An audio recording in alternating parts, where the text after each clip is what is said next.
네, 할렐루야. 네, 반갑습니다. 한 주간 동안도 수고 많으셨습니다.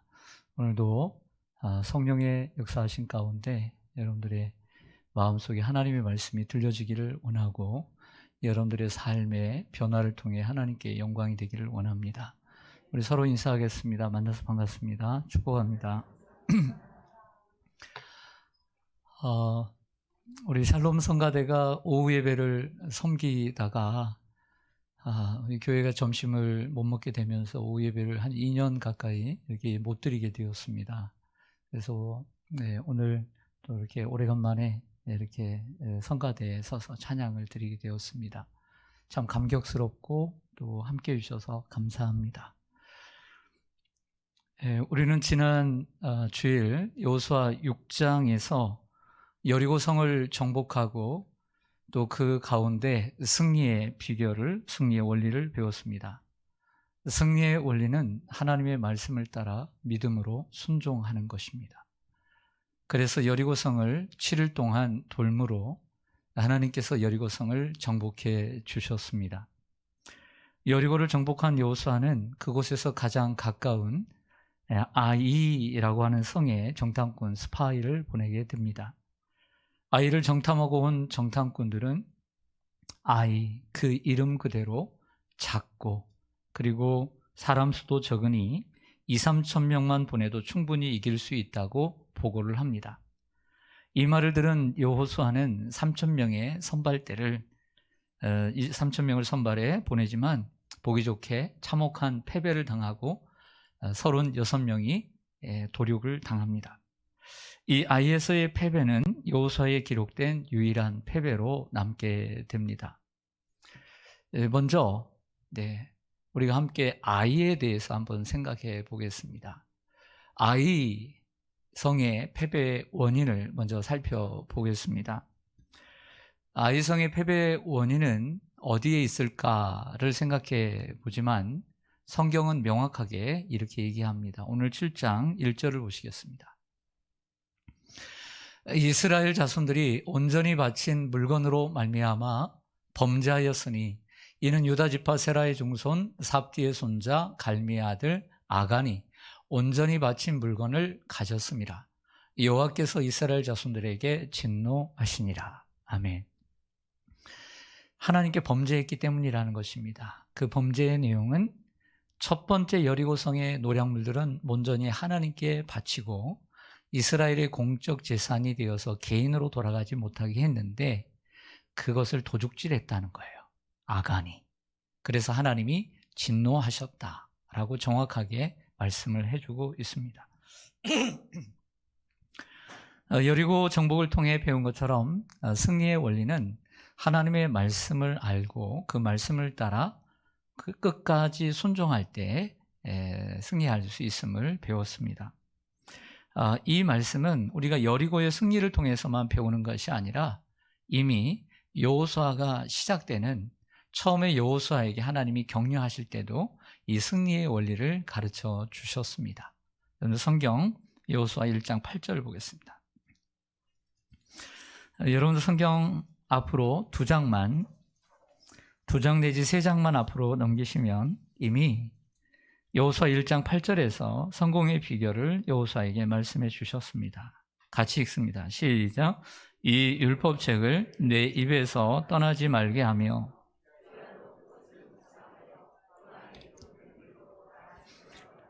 그리하면 내 길이 평탄하게 될 것이며 내가 형통하리라. 아멘. 내 길이 평탄하게 되고 내가 형통한다는 말은 성공한다는 거죠. 이긴다는 것입니다. 어떻게 해요? 여호와의 말씀을 항상 곁에 두고 묵상하고 그 말씀을 지켜 행할 때 이미 승리의 원리는 여호수아 1장 8절에서 말씀해 주셨어요.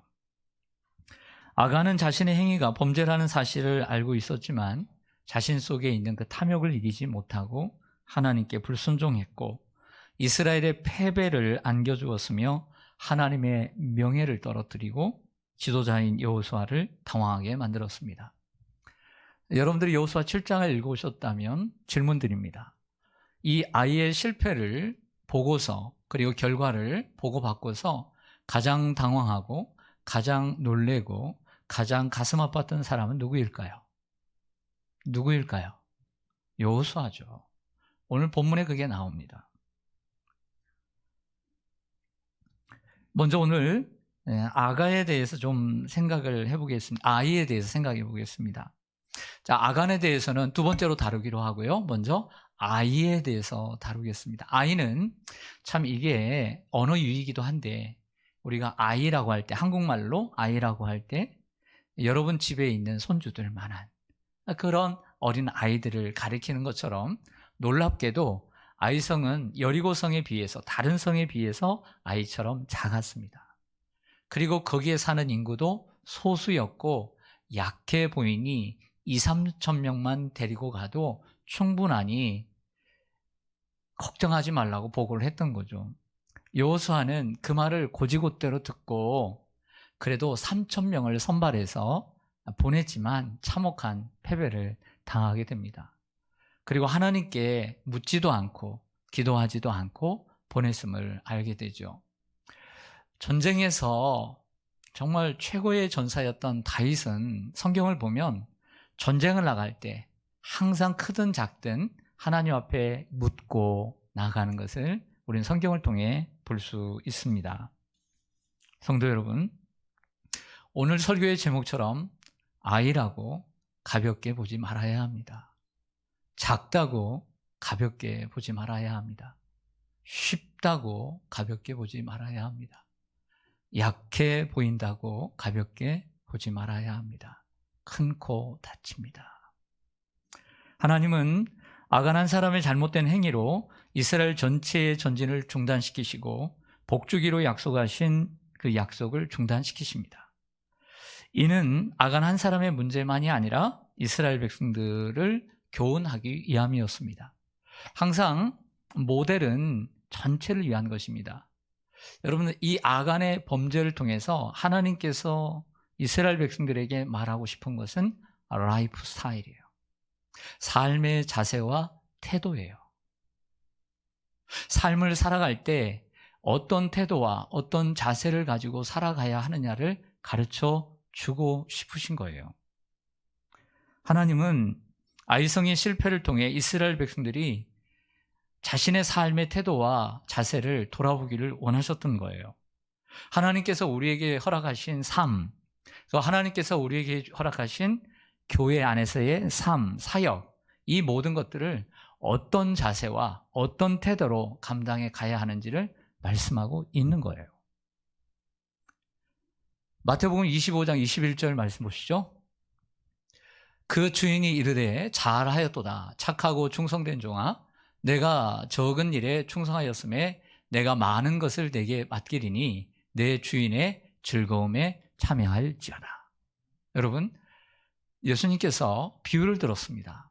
그 가운데 많이 받든 적게 받든 그 받은 것에 대한 일의 자세와 태도, 적은 일에 충실하라는 거예요. 적은 일에 성실하라는 거예요. 가볍다고 적다고 무시하지 말고 땅에 감추어 두지 말고 성실하라는 거예요. 성실로 먹을 거리를 삼아야 합니다. 맡은 일에 어떤 태도와 자세로 감당해야 하는지 달란트 비유를 통해 잘 보여주죠. 여호수아와 이스라엘은 정탐꾼들의 보고만 듣고 아이를 가볍게 여기고 상대했습니다. 분명 첫 번째 전쟁인 여리고 전투를 통해 전쟁은 누구에게 속한 것이다, 하나님께 속한 것이다는 교훈을 받았음에도 불구하고 하나님께 묻지도 않고 나아갔던 것을 봅니다. 여호수아와 이스라엘은 아이를 가볍게 보았습니다. 아간은 별것 아닌 금덩이, 은덩이, 그리고 그 외투 한 벌을 가볍게 여겼습니다. 가볍게 여기지 말아야 합니다. 이걸 조심해야 합니다. 우리는 삶을 살면서 너무 가볍게 여기는 것들이 많습니다. 그런데 그 가벼이 여기는 것이 정말 중요한 것이라고 한다면 절대 가볍게 여기지 말아야 합니다. 이러한 그들의 삶의 태도와 자세가 결국은 실패의 원인이었다는 것이죠.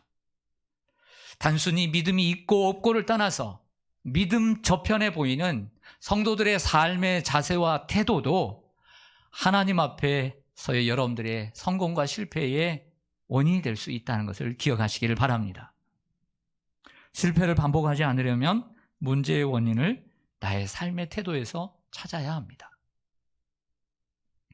그 세뮤얼 스마일즈라고 하는 분은 유명한 이야기를 했지 않습니까? 우리의 생각은 행동을 낳고, 행동은 습관을 낳고, 습관은 성품을 낳고, 그리고 성품은 우리의 운명을 낳는다. 우리가 쉽게 말하는 말 한마디, 행동 하나, 그것이 축적되고 누적되고 쌓여서 여러분 자신이 되는 거예요. 별거 아니라고 생각하는 여러분들의 말, 여러분들의 행동, 그것이 자기도 모르게 몸에 젖은 습관이 이미 다 되어 있어요. 예배를 드리는 태도, 다 습관이 돼 있어요. 누적되어 있는 거예요. 여러분들이 일하는 태도도, 공부하는 태도도 다 누적되어 있는 것입니다. 아이라고 가볍게 보지 않기를 원합니다. 두 번째로 살펴보고 싶은 것은 아간입니다. 이 아간의 범죄를 오늘 살펴보는 시간이죠. 지난주 설교 마지막 부분에 우리 하나님 앞에 순종해야 되고, 그리고 공동체적 믿음이 있어야 하고, 그리고 끝까지 순종할 때 승리할 수 있다, 원리를 배웠습니다. 끝까지 승리할 때 첫 번째라서 그런지 하나님은 그 여리고성의 노략물들은 하나님께 온전히 바치고 이스라엘의 공적 재산이 되어서 개인적인 소유가 되지 않도록 하셨고, 거기에 온전한 순종을 요구하셨다는 말씀을 드렸습니다. 그런데 이것을 알면서도 아간은 자신 마음속에 있는 탐욕을 이기지 못하고 도둑질을 하였죠. 아이의 패배로 가장 큰 충격을 받은 사람은 리더인 여호수아였습니다. 옷을 찢고 장로들과 함께 언약궤 앞에서 머리를 찌끄레 뒤집어 쓰고 하루 종일 엎드려 있다가 하나님께 탄식합니다. 그 탄식을 들으신 하나님께서 찾아오셔서 위로해 주시죠. 그리고 이 아이성의 실패의 원인과 이유와 그리고 해결 방법을 제시해 주십니다. 바로 그것은 하나님의 것을 도둑질했기 때문이다. 그래서 그 다음날 이른 아침에 백성들을 모아놓고 제비를 뽑습니다. 12지파 가운데 유다 지파가 걸렸습니다. 그리고 그 지파 가운데서 많은 가문이 있을 것 아니에요? 그 가운데 세라의 증손이 뽑혔습니다. 세라가 뽑혔고, 그 다음에 삽디가 뽑혔고, 그 다음에 갈미가 뽑혔고, 그리고 그 다음에 아간이 뽑혔습니다. 그러니까 적어도 제비 뽑기를 몇 번을 했느냐? 5번을 한 것입니다. 아간은 하나님께 범죄했다고 자복하며 이렇게 고백합니다. 21절을 보시죠. 내가 노력한 물건 중에 신할산의 아름다운 외투 한 벌과 은 200세겔과 그 무게가 50세겔 되는 금덩이 하나를 보고 탐내어 가졌나이다. 보소서 이제 그 물건들을 내 장막 가운데 땅속에 감추었는데 은은 그 밑에 있나이다.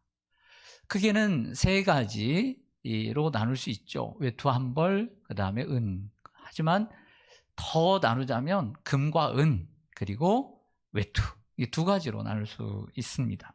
여러분은 오늘 본문을 읽어오면서 아간의 범죄를 어떻게 생각하십니까? 아간의 범죄를 어떻게 생각해 오셨습니까? 그리고 이 아간의 범죄를 생각하면서 여러분들 무엇을 생각했습니까? 저는 오늘 목회 칼럼에 올린 것처럼 제가 어디 보면 그전에도 도둑질을 좀 했겠죠. 엄마 거 100원도 훔쳤겠고, 형아 것도 누나 것도 슬쩍 했겠고. 근데 그런 거 잘 생각이 안 나고요. 제가 공적으로 생각나는 것은 이 친구들과 함께 그 이발소와 함께 있던 이 슈퍼를 이 밤중에 들어갔다는 거 아닙니까? 참 제가 부끄러운 고백. 저는 이렇게 아간의 범죄를 생각하면서 저의 범죄, 그리고 그 외에도 범죄가 있겠죠. 그러나 그런 생각을 하게 되었죠. 일반적으로 범죄자들은요, 자신의 범죄를 정당화합니다. 따라하겠습니다. 정당화. 자신의 환경이 그런 범죄를 저지를 수밖에 없었다라고 만들어졌다고 얘기하죠. 따라서 하겠습니다. 합리화. 아버지는 알코올 중독에 매일 폭력으로 가족을 못 살게 했고 도박으로 그 가산을 탕진하여 언제나 가난했고, 홀어머니 밑에서 혼자 자랐으며 공부는 못해 사회적 지탄과 미움을 받으며 사람들이 날 도와주지 않아서 나는 세상을 증오할 수밖에 없었고 그래서 나는 범죄를 저지를 수밖에 없었다라고 정당화하고 합리화합니다. 결혼까지 하고 아이까지 낳았으나 감옥을 전전하는 자신은 돌아보지 못하고 감옥에서 아내의 이혼 통보를 받고 십자가를 부러뜨리며 신은 없다고 믿게 되면서 사람들을 죽이기 시작한 한 연쇄 살인범의 이야기를 듣습니다. 범죄자들은 자신의 범죄를 합리화하려고 합니다. 그리고 자신의 탓보다는 언제나 가족과 환경의 탓을 합니다. 예를 들어 이런 연쇄 살인범처럼 아버지는 알코올 중독에 늘 폭력을 행했으며 늘 가난했으며 홀어머니 밑에서 자란 아이들은 연쇄 살인범이 되어야 합니까? 가난한 사람들은 남의 담을 뛰어넘어 도둑놈이 되어야 합니까? 장애를 갖고 태어난 사람은 항상 부모를 원망하며 살아야 합니까? 사고를 당해 장애인이 된 사람들은 세상을 원망하며 평생을 살아야 합니까? 성공보다는 실패가 많은 인생은 언제나 비관적으로 세상을 증오하며 살아야 합니까? 만약 그렇다면 이 세상은 절반 이상이 세상을 증오하고 범죄자로 가득 찼을 것입니다. 다 그런 것은 아닙니다. 이 모든 죄의 뿌리는 어디입니까? 이 죄의 뿌리는 어디입니까? 사탄입니다. 사탄은 하나님께 수종들고 찬양하는 하나님의 피조물인 천사였습니다. 그러나 그는 자신의 지혜에 만족하지 못하고 하나님처럼 되고 싶어 했어요. 그래서 하나님을 대적하는 죄를 범했고 그 죄가 세상에 들어오고 말았습니다. 하나님은 아담과 하와에게 에덴 동산에서 필요한 모든 것들을 채워주시고 만족한 삶을 주셨습니다. 그러나 사탄이 찾아와 불만족의 씨앗을 뿌렸고 자신처럼 하나님을 대적하게 만들었습니다. 이것이 인류의 죄의 시작입니다. 에덴 동산에서 아담과 하와는 만족할 것들이 너무 많았음에도 불구하고 사탄이 뿌려준 그 불만주기의 씨앗이 점점 자라서 불만하고 불편하게 되었고 사탄의 유혹을 이기지 못하고 말씀을 붙들고 살지 못하고 선악과를 따먹음으로 에덴에서 쫓겨나는 인생이 되었습니다. 이게 바로 우리의 마음속에 바로 죄의 씨앗들입니다. 죄는 그렇게 시작되는 거예요. 불만족과 불평과 탐욕으로. 마찬가지로 아간은 만족하지 못했고 자신 속에 있는 탐욕을 이기지 못했습니다. 아간은 스스로를 합리화할 수 있습니다. 이렇게 합리화할 수 있을 것 같아요. 하나님, 어찌하여 하나님이 다 가지시려고 합니까? 우리도 좀 나눠줘야 되지 않겠습니까? 이거 별거 아닌데. 그리고 사람이 눈에 보이는데 눈에 보이는 거 어떻게 탐하지 않을 수 있습니까? 라고 말할 수 있지 않겠습니까? 근데 이렇게 정당화하고 합리화하는 이러한 죄인들을 향하여 야고보서 기자는 이렇게 말씀합니다. 야고보서 1장 13절 15절에 보면 사람이 시험을 받을 때에 내가 하나님께 시험을 받는다 하지 말지니 하나님은 악에게 시험을 받지도 아니하시고 친히 아무도 시험하지 아니하시느니라.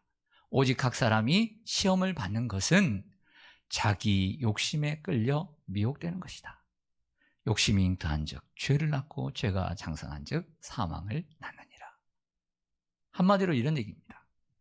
죄를 지은 자는 하나님을 탓하지 마라. 환경과 사람을 탓하지 마라. 자기 자신과 욕심과 탐욕을 탓하라. 이런 말입니다. 예를 들어요. 연쇄살인범의 환경과 같다 해서 모든 연쇄살인범이 될 수 없듯이 아간만이 노략물을 본 건 아닙니다. 상상해보면 많은 이스라엘 용사들이 그 텐트 속에 들어가 여리고 성에 들어가 온갖 금, 은, 보화 그리고 더 좋은 아름다운 외투들을 봤을 거라고 저는 믿어요. 여러분도 그렇게 이해하시죠? 그러면 그 사람들도 아간처럼 똑같이 도둑질을 해야 합니까? 안 했잖아요. 정당화해서는 안 된다는 거죠. 우리는 자꾸 죄를 정당화하려고 합니다. 여러분들, 제가 이 말씀을 이렇게 묵상하면서 하나님의 십계명이 생각이 났어요. 그 십계명 가운데 8계명, 9계명, 10계명을 한번 보시죠. 십계명은 이스라엘 백성들이 출애굽하고 홍해를 지나 이제 시나이 반도에 도착했을 때 모세가 하나님께 40일 금식하고 성막의 설계도와 함께 받은 것이 십계명과 율법입니다. 출애굽기 19장부터 24장까지 나와 있는 내용인데, 이 19장에 나오는 8계명, 시작, 도둑질하지 말라. 9계명, 내 이웃에 대하여 거짓 증거하지 말라. 10계명, 내 이웃의 소유를 탐내지 말라. 아멘. 사람들을 향한 6가지의 계명 가운데 도둑질, 거짓말, 이웃을 탐내지 말라, 이웃 것의 소유를 탐내지 말라라고 하는 이러한 내용을 무려 그 절반인 3가지로 얘기를 하고 있다는 거죠. 도덕적인 것을. 이처럼 하나님은 이러한 소유에 관한 개념, 도둑질, 거짓말에 대한 개념을 분명히 하고 확실히 하고 계시다는 것을 유념해야 합니다. 그러므로 범죄의 출발은 하나님과의 관계입니다. 하나님과의 관계가 잘못되어지면 범죄가 출발하게 되어지는 거예요. 아담과 하와가 하나님과의 관계가 바르게 되어지지 않을 때 범죄는 시작하게 되어지는 것이죠. 그런데 여러분들의 마음속에 사탄이 틈을 주지 못하도록 하나님과의 관계를 바르게 하면 죄는 떠나가게 되는 줄로 믿습니다. 아간은 자기 소유가 아닌 것을 도둑질하였습니다. 그것은 하나님의 것이었죠. 하나님은 항상 성경에 보면 자신의 것과 우리의 것을 구별하십니다. 하나님의 것은 하나님께 바쳐야 합니다. 그것을 바치지 않을 때 하나님은 그것을 도둑질이라고 정의합니다.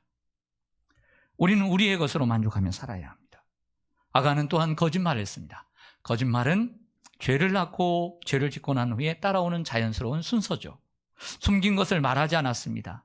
숨긴 것을 말하지 않는 것도 거짓말입니다. 이러한 원리는 신약 시대까지 계속 흘러내려옵니다. 사도행전 5장에 보면 초대교회 예루살렘 교회가 크게 은혜를 받고 성령을 받고 시작되었을 때 이 구브로 키프로스 섬에 이 바나바라고 하는 요셉이라는 사람이, 청년이 은혜를 받고 자기 밭을 팔아 온전히 하나님께 바쳤어요. 그것이 도전이 되었는지 예루살렘 교회의 아나니아와 삽비라라고 하는 부부가 자기의 땅을 팔아서 그 일부를 바치면서 전부라고 거짓말을 했어요. 그냥 일부면 일부라고 하지 왜 전체라고 거짓말을 해요? 그래서 베드로가 이렇게 얘기했어요. 내가 성령을 속이고 하나님 앞에 거짓말하였도다. 그래서 차례대로 죽지 않습니까? 중국 황제가 하루는 어느 날 신하들을 불러놓고 여기에 있는 화분처럼 봄이 오기 전에 화분에다가 나무를 심어서, 꽃이 피는 나무를 심어서 하나씩을 나눠주었다고 합니다.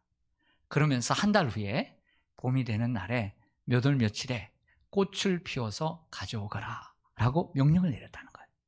그리고 그날이 되어서 아름다운 이처럼 꽃을 피워서 신하들이 그 화분을 들고 의기양양하게 다 올라왔습니다. 그런데 그 중에 신하 한 명이 거의 죽어가는 화분을 하나 들고, 꽃도 피지 않는 화분을 들고 왔다는 거예요. 기가 죽었겠죠. 자신만 죽인 것 같아서. 네, 왕이 이야기합니다. 황제가, 나는 너희들에게 이 나무를 나누어 줄 때 모두 뿌리를 다 베고 너희들에게 나누어 주었다. 그런데 어찌하여 너희들은 이처럼 아름다운 꽃을 피워왔느냐? 왕 옆에는 진실한 사람이 필요한 거예요. 왕의 마음을 살려고 거짓말하고 진실을 얘기하지 않고. 이번에 우리가 대선을 치르고 새로운 대통령이 선출이 되고 그 당선인이 이제 2달 후면 20대 대통령이 됩니다.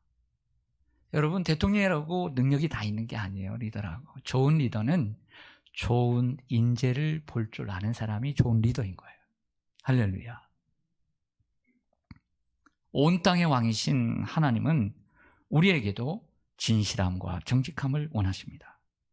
많은 것과 좋은 것, 화려한 것보다 신실한 것, 깨끗한 것, 그리고 정직함을 가지고 오기를 원하시는 줄로 믿습니다. 프란시스 셰퍼는 이 여호수아와 성경 역사의 흐름이라는 이 책에서 이 여호수아를 꿰뚫어 보는 책을 씁니다. 아간이 취한 이 두 가지의 물건의 본질을 현대적 의미로 해석을 하는데 아주 인사이트가 있습니다. 먼저 금과 은은 물질주의를 의미하고, 그 다음에 화려한 신할산의 외투 한 벌은 세속적 개념의 유행과 성공과 멋을 의미한다고 얘기합니다. 신할은 우리가 나중에 남유다를 정복한 바벨론이 바로 신할이에요. 그리고 당시만 해도 이 신할의 물품들은 뛰어났고 세계적인 유행 그 자체로 간주되었던 곳이 신할이라고 합니다. 그러니 아간이 봤을 때 정말 광야 생활만 하다가 한 벌 옷만 입다가 그 신할산의 외투를 봤으니 눈이 휘둥그레져가지고 이거 탐하고자 하는 그 마음이 생겼겠어요? 안 생겼겠어요? 우리 여자 여러분, 생겼어요? 안 생겼어요? 생겼으니까 탐한 거예요. 세계적인 패션인데. 그리고 언젠가는 이것을 과시할 수 있는 기회가 올 것이라고 생각하고 취했던 것이죠. 여러분, 생각보다 세상의 도둑질 중에는 금과 은이 있고, 그리고 이처럼 고가의 물건, 남에게 화려하고 싶고 고가의 물건들을 도둑질하는 사람들이 많아요. 물질주의와 세속주의, 이 두 가지는 우리를 죄에 빠지게 하는 함정입니다. 우리에게 탐심을 불러일으키고 분수에 맞지 않는 삶을 살도록 유혹합니다. 거기에 빠지는 것이 죄인 것이죠. 그러므로 하나님이 주신 것에 대하여 우리는 만족하고 감사하며 살 줄 알아야 합니다. 여호수아와 이스라엘 백성들은 아이가 작다고 가볍게 보았습니다. 그것은 패배의 결과를 가져왔죠. 마찬가지로 아간은 2kg의 은과 500g의 금, 그리고 화려한 외투 한 벌을 가볍게 보았습니다. 그걸 훔친 걸 가볍게 여김으로 그의 종말은 참담했습니다. 여러분 중에 직장을 다니신 분들이 계실 것입니다. 또한 사업을 하신 분들도 계실 것입니다. 거기에 재무관리, 회계관리, 그리고 세무관리를 하신 분들 잘 들으십시오. 사업하시는 분들, 개인이 경영할 수도 있습니다. 관리할 수도 있습니다. 무엇이든 가볍게 여기지 마시기를 바랍니다. 정직하시기를 바랍니다. 작은 잘못을 가볍게 여김으로 마지막 크게 잘못되는 경우들을 종종 보았습니다. 조그마한 일에 욕심에 끌려 아간과 같은 결말에 이르지 않도록 각별히 주의하시고, 지금이라도 잘못된 것이 생각나거든 돌아가 바로 잡으시기를 주님의 이름으로 간절히 축원합니다. 세 번째로 살펴볼 것은 아골골짜기입니다. 아간이 죄를 자백했음에도 불구하고 하나님은 그냥 넘어가시지 않고 안타깝게도 그 아간을 잡아 골짜기로 끌어가 그를 돌로 쳐 죽이고, 그리고 훔친 물건은 불살라 태워서 돌을 던져 무더기를 만들어 아골골짜기가 되었습니다. 아골이라는 말은 괴롭다는 뜻으로 고통을 의미합니다. 제가 여호수아 7장을 묵상하고 또 설교를 준비하면서 여러분들에게 정리를 해서 어떻게 하면 여러분들의 귀에 쏙쏙, 그리고 삶에 도움이 될까, 또 신앙에 도움이 될까 준비하면서 어떤 틀로 만들까 생각을 하다가 하나님께서 저에게 주신 지혜는 바로 이 세 가지 단어였습니다. 한번 보시죠. 아이, 아간, 아골, 이 세 가지가 오늘 여호수아 7장의 중요 단어입니다. 아이성을 정복할 때 아간의 범죄로 아이성은 정복은 패배로 돌아갔고, 그리고 그 아간은 아골 골짜기에 묻히게 되었다. 이것은 지난 많은 세월 동안 어떤 누군가가 저처럼 발견했으리라고 저는 믿어요. 다만 저는 또한 이런 기회를 주셔서 재발견했을 뿐이라고 생각합니다. 여러분, 이렇게 끝난다면 우리는 얼마나 절망입니까? 우리에게 희망이 없잖아요. 그렇지 않습니까? 우리가 성경을 읽을 이유가 뭐 있습니까? 말씀을 들을 이유가 뭐 있습니까? 이렇게 끝난다면. 하지만 죄와 이런 범죄로 말미암아 절망에 빠져 있는 우리에게 하나님은 언제나 소망을 주시는 줄로 믿습니다. 호세아 2장 15절에 놀라운 말씀이 있어요. 그것은 결국 오늘 여호수아 7장의 결론을 지을 수 있는 중요한 구절. 거기서 비로소 그의 포도원을 그에게 주고 아골 골짜기로 소망의 문을 삼아 주리니, 그가 거기서 응대하기를 어렸을 때와 애굽 땅에서 올라오던 날과 같이 하리라. 아멘. 호세아는 북이스라엘의 선지자로 고멜과 정말 죄인인 고멜과 결혼했습니다. 그러한 관계를 통해서 하나님과 이스라엘과 백성들의 관계를 이야기하면서 아골 골짜기로 소망의 문을 삼는다. 따라하겠습니다. 소망의 문. 아간의 이야기는 이런 얘기죠. 하나님께서는 작은 죄라도 결코 가볍게 여기지 않는다. 이런 메시지입니다. 죄는 반드시 또한 심판을 받아야 합니다. 하지만 하나님은 때때로 심판을 은혜롭게 사용하셔서 우리의 죄를 돌이켜 주시고 소망의 문이 되게 하십니다. 저는 생각합니다. 저는 여러분들이 이 말씀 들으면서 나는 도둑질도 하지 않았고 나는 거짓말도 잘 하지 않았고 세상에 그런 거짓말 좀 하지 마십시오. 가장 큰 거짓말이 나는 거짓말을 하지 않는다는 게 거짓말이에요. 우리는 다 죄인입니다. 알게 모르게 도둑질도 하고 남의 것을 훔치기도 하고, 그리고 예수님의 말씀에 응하면 이미 마음을 품은 것은 그것은 탐욕이고 죄악이다. 우리는 죄인입니다. 그리고 저도 죄인이고 여러분도 죄인입니다. 우리에겐 희망이 없습니다. 죄인인 사람에겐 절망만이 있고 죽음만이 있는 것이죠. 심판만이 있는 것입니다. 하지만 이 아골 골짜기에 묻힌 우리를 살려서 소망의 문으로 인도하신 분이 계십니다. 그분은 예수 그리스도이십니다.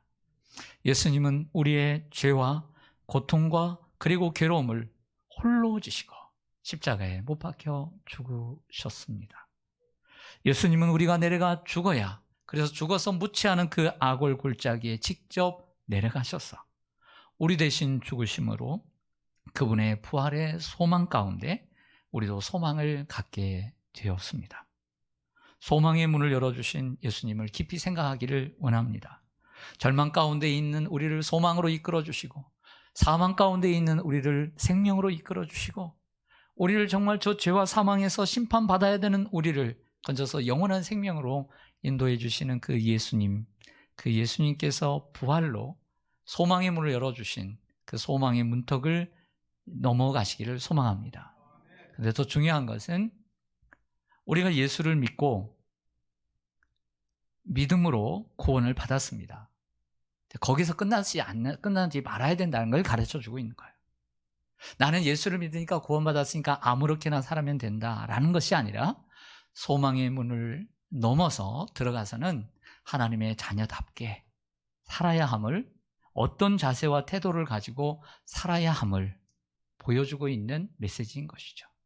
그래서 우리 성도들이 나는 예수 믿고 복 받았다, 그게 아니라 더 중요한 것은 예수 믿고 복 받고 끝나는 것이 아니라 더 풍성한 삶을 누리기 위하여 소망의 문에 들어와, 그리고 새로운 땅, 약속의 땅, 가나안 땅에 들어와 살아가는 저와 여러분이 아간 같은 삶을 살지 않고 하나님이 기뻐하시는 삶을 살아가는 것이 진정한 축복이다. 이것을 하나님이 말씀하고 있는 줄 믿습니다. 이런 은혜가 여러분들에게 함께 하시기를 간절히 소망합니다. 아멘. 기도하겠습니다.